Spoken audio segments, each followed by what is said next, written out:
Hey guys, let's get more news about Lakers, but first, don't forget to subscribe to the channel and leave a like.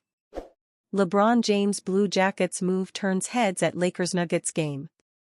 Los Angeles Lakers superstar LeBron James might play in the biggest market nationwide, but he made clear his love for his hometown Columbus Blue Jackets on Wednesday.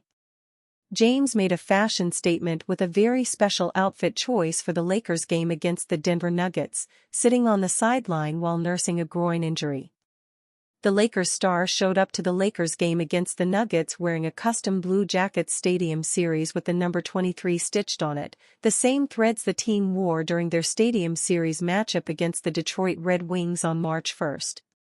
The Blue Jackets official account quickly reacted to the clip, commenting, "No debate, LeBron is the GOAT emoji." James, an Akron, Ohio native, has long shown support for teams from his home state, and his decision to rep the Blue Jackets comes as Columbus remains in the hunt for a playoff spot. The team sits 3 points behind the Montreal Canadiens for the final Eastern Conference wildcard berth as they push for their first postseason appearance since 2020.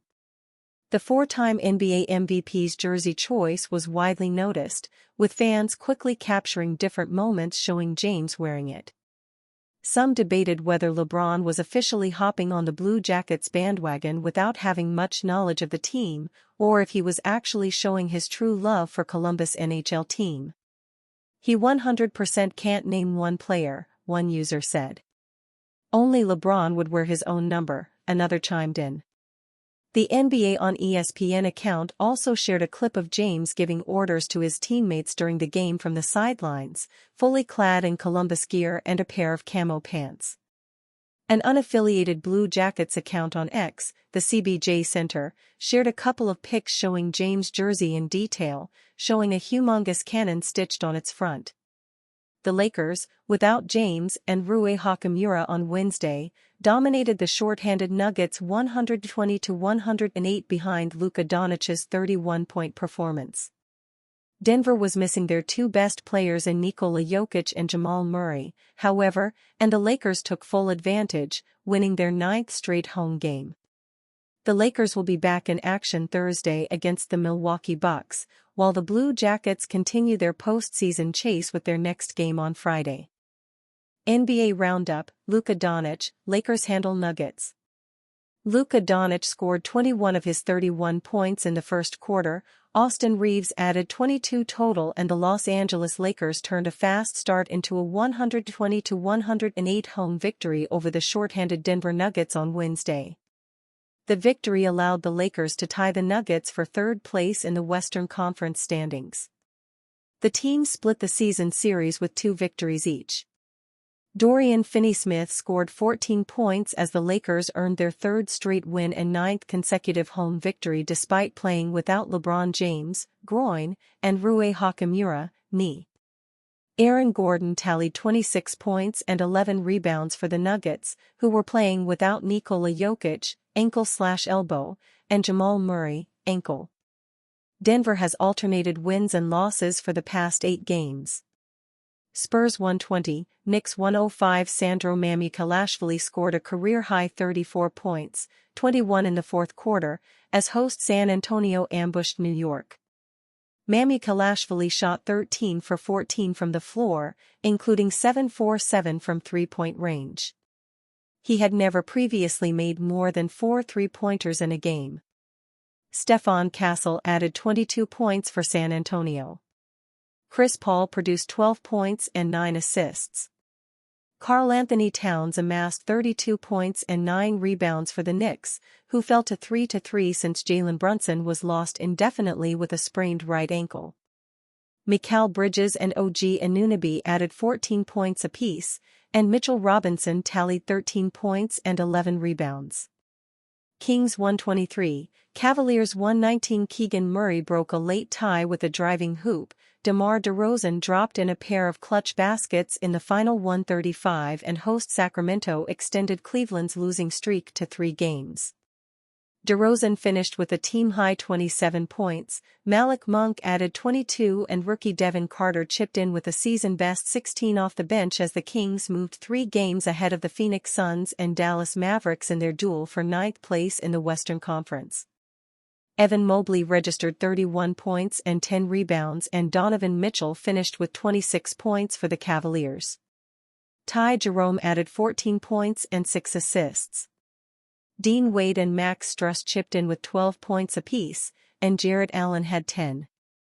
Trail Blazers won 15, Grizzlies 99. Deni Avdija recorded 31 points, 16 rebounds, and 8 assists to lead Portland to a victory over visiting Memphis. Avdija matched season highs for boards and three-pointers, 5, as Portland won its third straight game. Anthony Simons scored 22 points, Shaedon Sharpe produced 17 points, 7 rebounds, and 5 assists, and Toumani Camara had 15 points for the Trail Blazers. Duke Reith had 13 points and 9 rebounds off the bench for Portland, which is 2 games behind the Phoenix Suns and Dallas Mavericks in the battle for the final Western Conference play-in berth. Desmond Bane scored 20 points and Scottie Pippen Jr. added 18 off the bench for the Grizzlies, who lost their second straight game. Magic Johnson on why Lakers could struggle in the playoffs. Luka and Reeves are major concerns.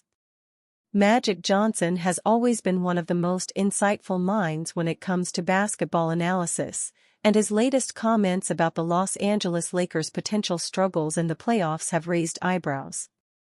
Speaking on Byron Scott's Fast Break podcast, Magic acknowledged that the Lakers have a strong offense but pointed out critical weaknesses that could be exploited in the postseason, particularly on the defensive end with Luka Doncic and Austin Reeves. I thought it was good in terms of having somebody later as a star after LeBron retires. Offensively, it's a good team, right? It's a team where you have to say, okay, man, we got 2 guys we got to try to control and stop, but both of those guys are great passers, so they make the other players better. Where they're going to have to improve is on that defensive end and what happens in the playoffs. See, in the regular season, we're going to be okay. But the playoffs are different because now I got to beat you 4 out of 7, right? When Byron and I played, we all had meetings, right? The guards would watch film together, then we'd watch it as a team, of course. But we would say, okay, clever, James, they ain't got nobody to guard you, so we coming to you. And I'd say, Cap, I'm going to give you the first couple, but then we going to go to James.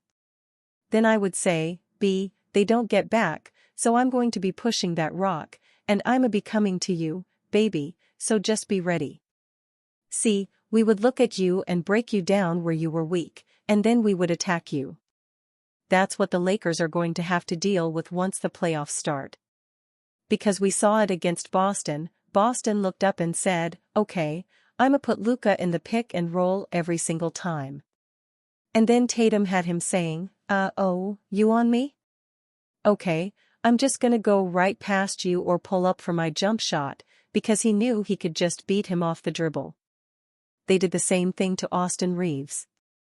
So the 2 dudes they wanted to attack were Luka and Austin Reeves off the dribble. Jaylen Brown said, oh, my turn. You had a big first half, right? My turn now, my turn now. And that's how they beat the Lakers.